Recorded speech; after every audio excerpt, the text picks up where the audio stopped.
يا صباح الخير يا غاليين. الجمعة العظيمة النهاردة أجمل يوم في السنة بالنسبة له، بالنسبة لناس كتير هو حقيقي الجمعة العظيمة. يوم مميز من كل حاجة. تمام. وبعد ما بنطلع من الكنيسة بناكل أحلى إيه؟ أحلى حبة نابت، أحلى طعمية. طب ما هو قدامنا على طول. بس بأمانة يا جماعة بيبقى ليه طعم تاني. يوم مختلف حقيقي، كل حاجة فيها حلو، البدنجان حلو، النابت حلو، الطعمية حلوة، المحشي اللي شغال على النار تحفة. فحقيقي يوم مميز، كل سنة وانتم طيبين، ويوم جمعة عظيمة علينا كلنا، وربنا يعود علينا الأيام بكل محبة وسلام. كل الناس عارفة يعني ايه نابت بيتعمل ازاي، الطعمية ازاي، بس انا قلت اشارككم برضو ونعمل النابت اللي انا طالعه عليه البسيط، اللي ما فيهوش اي حاجة غير ان هو بيتسلق وشوية الطشة بتاعته وخلص الموضوع. والفول برضو انا عملته معاكم قبل كده، الطعمية. هنعمله مع بعض كده في ثانية واوريكم الطريقة، وانتوا بقى بقلب براحتكم، لان انا مش هينفع اقلي طعمية دلوقتي عشان لسه مش هنفطر دلوقتي. فتعالوا نشوف ايه طريقة النبت البسيطة والطعمية. يلا بينا يلا بينا. معايا اهو يا جماعة النابت، انا غسله كويس جدا جدا جدا، المية سخنة نزلت بيه. تمام. النابت كل يوم يا جماعة، كل يوم بغير له المية وبغسله كويس جدا وبرجع احطه في الفوطة تاني. انا ببله من يوم الاثنين بالليل. النهاردة الجمعة، كل سنة وانتم طيبين. فبصوا منبت ازاي وجميل ازاي، 10 دقايق. تمام. ونعمل له احلى طشة، النابت ما بياخدش ربع ساعة على النار. وهنا بقى انا عامله حبه ورق عنب على كام قرن فلفل رومي، بيدي ريحه جميله جدا جدا جدا. برضو اليوم ده بيحب المحشي ورق العنب. هنا بقى غاليين، هنا هنعمل الطعميه. تمام. الفول اهو. تمام. انا نقعته بقاله 3 ساعات، حطيته في ميه سخنه وبقاله 3 ساعات بالظبط. بصوا شكله حاجه نظيفه. بعد كده بتغسليه كويس، وهنبتدي بقى في الفول المدشوش ونعمل طعميه. انا معايا ايه؟ حاجات بسيطه جدا جدا. انا معايا كزبره. تمام. وكرات، كزبره وكرات وبصلايه، لسه هقطع البصلايه. تمام. ومعايا مج من الميه وادي الكبه، وهنشتغل مع بعض. بصوا بقى يا غالي، الفول اهو. طبعا مش هحط كل الكميه دي في الكبه، فانا هحط على قد الكبه ما تاخد. تمام. عشان ما نهلكهاش. وهنضرب كتير. تمام. لغايه ما ينعم. انا عايزه القوام الطعميه ناعم جدا جدا. مفيش اجمل من ان انت تعملي حاجتك في بيتك، ده حقيقي. هننزل بحبه حلوين. تمام. اهو. مش هنزل بميه خالص وانا بضرب، غير لما ابتدي احس ان خلاص قربت تنعم بنزل بمج ميه. بصل اهو. تمام. هنحط فص من الثوم، كل حبه كده هنحط عليهم حبه ثوم وحبه كزبره وحبه كرات. كل ما احط حبه من الفول المدشوش، تمام، هحط ايه؟ احط برده كزبره، كرات. تمام. وكده تمام، وبصل وتوم. ونضرب في الكبه. طب اللي ما عندهاش كبه وعندها مكنه بسكوت، تعمل بمكنه البسكوت، هتديكي برضو نتيجه جميله جدا جدا جدا. شغل الكبه دي كده، غلبني شويه. ونضرب بقى ايه. انا مش بحب اللون الاخضر قوي قوي في الطعميه، اللون يكون كده هادي بسيط.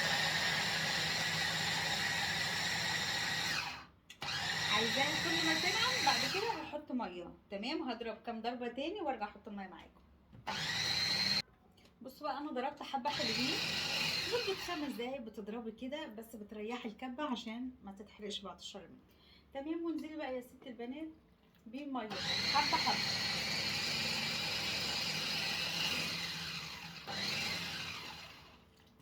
ده كل الموضوع. تنعم وهوريها لكم. ورجعت معاكم يا غاليين، وانا عايزة القوام اللي هتشوفوه ده، قوام ناعم جدا جدا جدا. بصوا يا جماعة، هو ده اللي انا عايزاه. تمام. طبعا انت لو مش هتستعملي النص كيلو كله، هنحطه في اكياس ونشيله في الفريزر، وقبل ما نستعمله قبليها بساعة كده بنطلع الطعمية بتاعتنا وبنملحها. طبعا انا ما بملحش غير لما اجي اقلي الطعمية. بتحطي كزبرة، بتحطي ايه، حبة كمون، الملح بتاعك، تمام، كربونات الصوديوم عشان الطعمية ما تشربش زيت. في ناس بتحط بيكنج باودر، بلاش يعني، بلاش البيكنج باودر. بصوا يا جماعة، بصوا العجينة، بصوا العجينة ازاي طرية، واللون بتاعها اخضر هادي. هي دي الطعمية اللي انا عايزاها. تمام.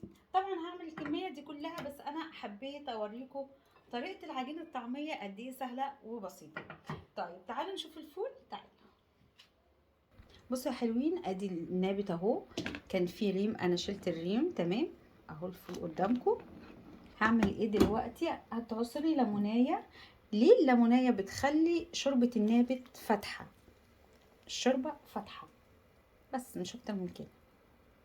اهو وبسيبها اهي تغلي براحتها معاها. وهنعمل احلى طشه دلوقتي، يلا بينا. معايا ايه يا حلوين؟ معايا 3 معالق كده من الزيت، تمام. ولو زيت زيتون يبقى تمام، مش زيت زيتون عادي، زيت نقي نضيف، تمام. ومعايا معلقه كبيره من الثوم المفروم.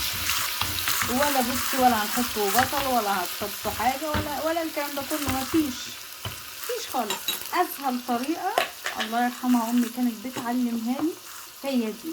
زيت، توم، حبه كزبره ناشفه، وبس.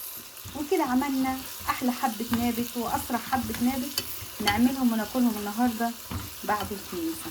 وبصوا عامله بقى طبق بدنجان، دي اكلتي المفضله جنب اي حاجه. طبق بدنجان بتقليه وبتعملي له الخلطه بتاعته اللي انا قلتها لكم قبل كده.